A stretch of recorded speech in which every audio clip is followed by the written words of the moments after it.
Hello বন্ধুরা, কেমন আছো? সবাই নিশ্চয়ই খুব ভালো আছো।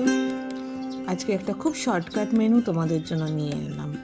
এটা খুব তাড়াতাড়ি তৈরি হয়ে যায়। এই যে ছোলে আর কিছু রাজমা আমি কালকে রাত্রে ভিজিয়ে দিয়েছিলাম, সেগুলো আজকে সকালবেলা একটা কুকারের মধ্যে নিয়ে তার মধ্যে জল, পেঁয়াজ, টমেটো, কিছু বেসিক মশলা যেমন জিরে, ধনে, এই গুঁড়ো, নুন, চিনি, একটু হলুদ গুঁড়ো, লঙ্কার গুঁড়ো সব একসাথে নিয়ে প্রেশার কুকারে চাপিয়ে দাও। সেটা হতে থাক 5-6টা সিটি অবধি। ব্যাস, তোমার রান্না কিন্তু অর্ধেক রেডি হয়ে গেল।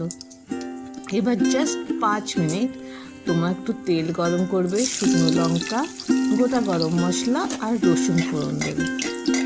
এইটা দিয়ে ব্যাস ওই যে ছোলেটা বানিয়েছো তুমি ওর মধ্যে দিয়ে দাও।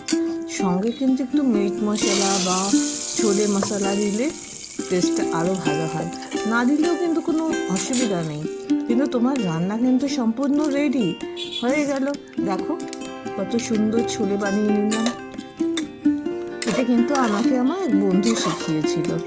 ফোনে আমাকে ও বলেছিল, ও আমার মতন ল্যাথখোর, সেজন্য শর্টকাট মেনু আমরা দুজনে মিলে সব ভাবি কী করে তাড়াতাড়ি হয়। কি সুন্দর ছোলে হয়ে গেল দেখো। খুব সহজ, খুব ইজি। তোমরা নিশ্চয়ই বাড়িতে বানিও। টাটা।